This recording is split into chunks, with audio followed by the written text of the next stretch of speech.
Well, welcome to Vlakvark Forge. Just in case you're wondering what Vlakvark is a warthog. A South African word. It's just a connection back to my past. Spent most of my working life in South Africa, half of my total life in South Africa, and it's just nice.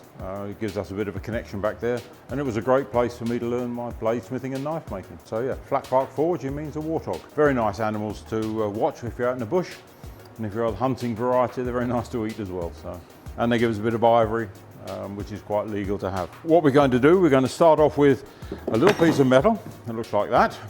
And we're going to weld a piece of rebar on the back just so we can get it in and out of the furnace comfortably. That's one that's already been forged out, but you can see we just put the bar on. It just allows, saves having to use tongs when we're putting it in and out of the furnace, in and out of the forge. So we're going to heat him up and we're going to forge it into a shape, and then we are going to grind the sides down, normalise it, get all our basic grinding done. We can heat treat it. We're just going to harden the cutting edge, so you can use this knife for bushcraft work if you want to. If you want to batten logs with it, you can. It'll be quite safe to do so. We're going to grind the handles flat, drill some holes through it so we can put some pins in.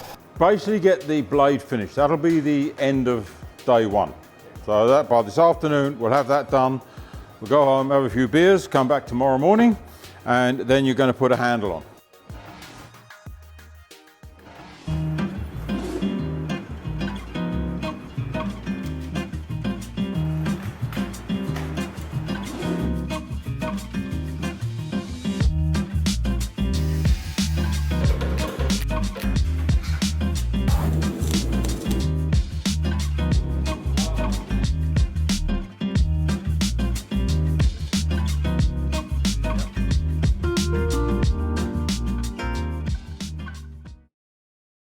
Take the billet out, put it flat on the anvil.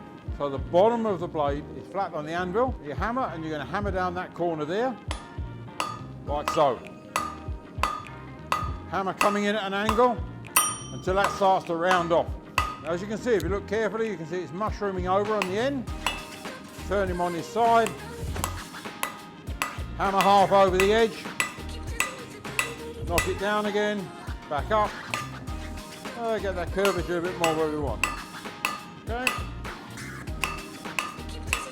Now, if you remember, I've had a little bit of practice at this, so it's going to take you more than one heat to do that.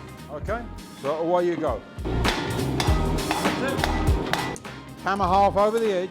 That's it. And that will knock that mushroom back. Now stand him upright again and knock him down a bit more. That's perfect. Now it's getting down to a dark red colour. That is the time to stop. So now put that back in the forge. If you look, the very tip of your metal is almost the same colour as the brickwork. And that's the area you're working on. That bright orange is starting to work its way down the metal billet. Now when it's down far enough that the bit you want to hammer on is all the same colour, then you bring it out. So that's just about there now. So bring it out and do exactly the same again. That's it, on the anvil. Make sure the bottom is flat on the anvil. The bottom part of the blade is flat, and that's it. And hammer down. If you have any desire to hit it a bit harder, all you do is lift your hand a bit higher. Don't have to swipe harder or anything, just let gravity bring it down a bit better. Okay, that's it. Right, so now you're getting down to a dark red colour, back in the forge.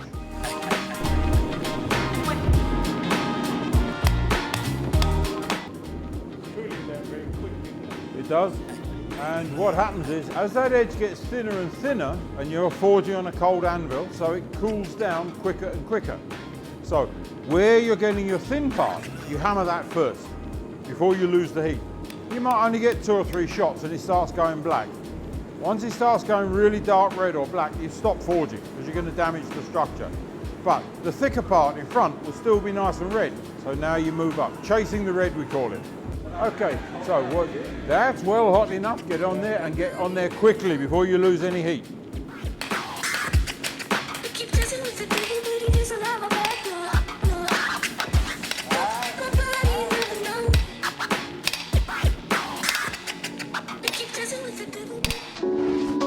Tip of the blade on my chalk mark. rolling back 30-40 degrees and one smart whack on the back like that.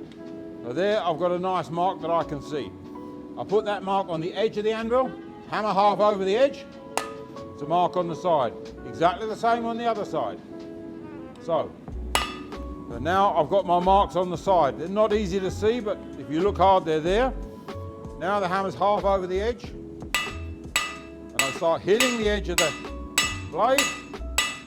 The handle of my hammer is down a bit. If I turn over, I bring the handle of the hammer up a bit. Okay, it's getting a bit cold now. We're just going to now repeat that process so we forge out the whole blade of the knife. Put him back to get him hot. But now it's your turn. That's it, so tip on the chalk line. Right, now move forward so you're in the middle of the anvil, that's it. That's it.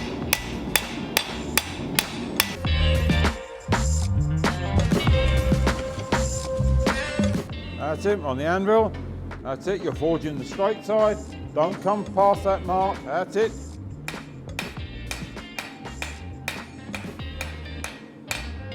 Accuracy is important, lift the hand, just lift your hand a little higher. Not so much wrist movement, that's it. Back of the hand, that's it, because you're forging away from yourself. That's it. Handle up a bit more. That's better, that's better. Okay. So she's starting to get cold now, but if you look, you can see you're getting that swell coming out on the bottom. That's exactly what you're looking for. Okay, so mine is hot again. I'm going to do a little bit more. More of the same. So you can see the bulge. I want that bulge to go right forward to the front. I'm looking at the edge. I'm checking my thickness. It's coming down towards a couple of millimeters. It's still a bit thick at the front, so I go forward a bit more. Put him back in, get him a bit hotter again now.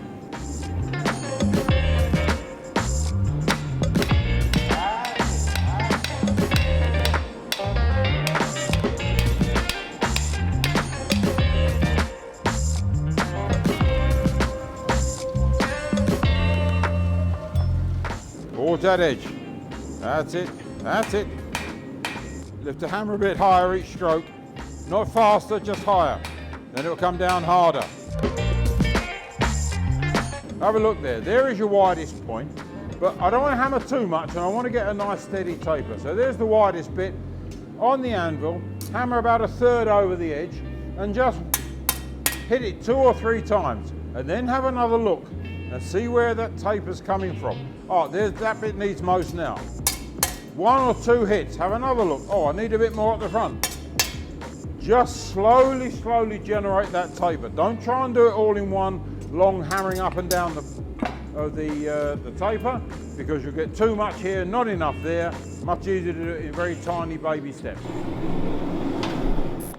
Just very quick shout out to our sponsors. We've got Clarke Knives, who do the heat treatment for knife makers and sell the ready to grind Damascus billets, Multi-Tool Products, who do the 84 Engineering belt grinders, and GFS Knife Supplies. They are a small family run business which is a one-stop shop for all your knife making needs.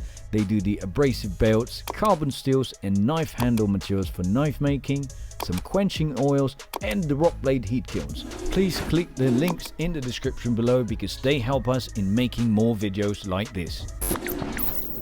So to put this finger groove in, remember where a little mark is on the bottom? That mark I'm putting right on the tip of the anvil. There's the mark there. I'm putting it right on the tip of the anvil, just there, about 1/4 inch in.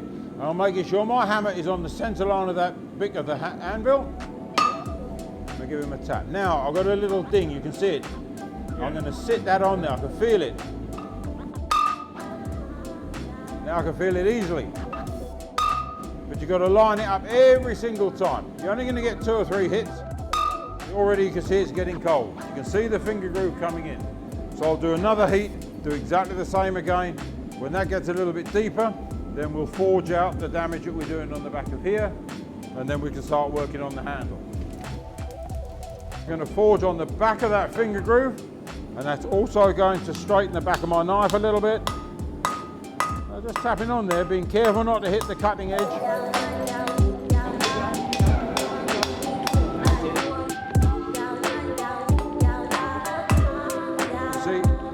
slight taper in there, put a bit more in there. But see how now, I've now got a much nicer profile on the back of the blade there. Looking a bit more like a knife now. Rock the hammer bent over from the keep the handle there, but roll it over like that, so it just comes in on that corner.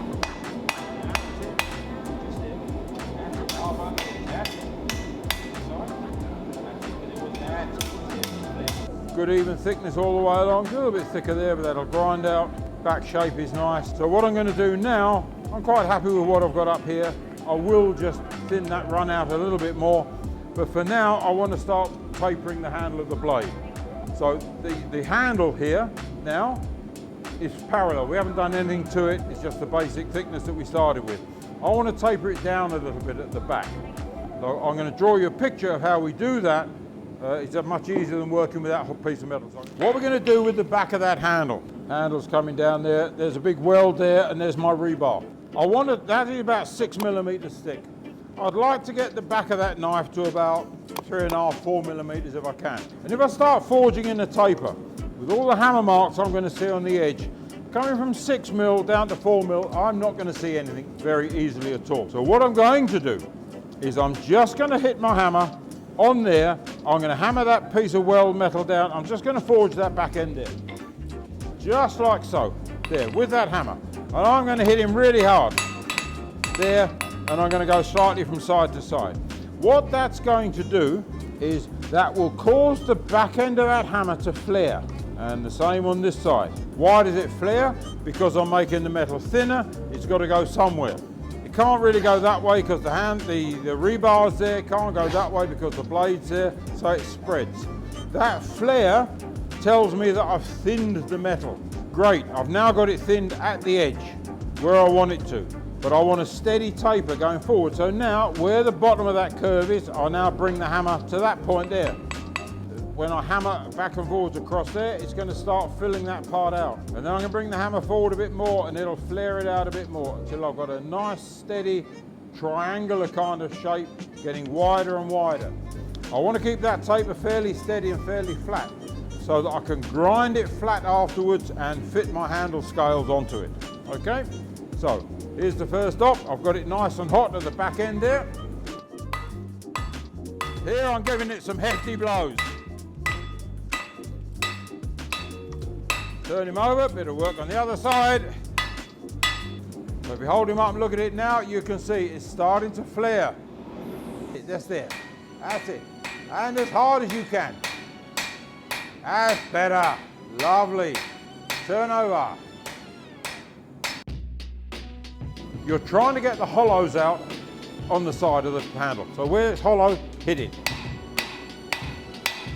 Nicely tapered from there to there, it's sort of parallel to there and then drops down. But look on the other side, it's got a straight taper. It's just where you've been hitting more on one side than the other, it's not a problem. So what you're going to do, you're going to get this area nice and hot. You're going to lay them on the anvil so the cutting edge is towards you. Put your hammer so the side of the hammer is at the front of the finger groove. Handle down and rock the handle over a little bit and get a few sharp smacks into that corner. Like that. Okay? That's going to push that metal down there.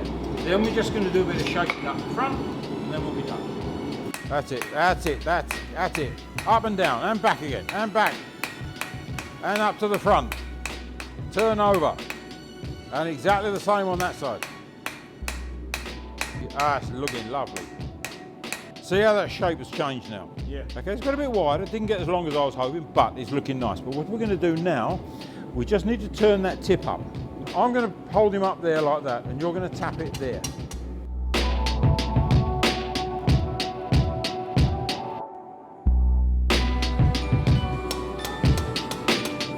Keep going, keep going, keep going. Stop. Go on, a bit more, harder. Stop, now flatten him. Stop, flatten him again. See how it's just brought that tip up? Yeah. Now that's got, I like that. That's a good cut actually. Surprised how much difference it made. It is, isn't it? Yeah. Okay, you happy with that? Yeah. Well, what I want you to do now, without putting it back in the forge, This is the only time I allow you to hit metal when it's not red, is when we're straightening. It just makes life easier because it's not so soft.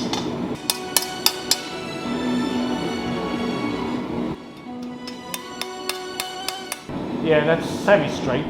Right, so what we're going to do now is check for twisting.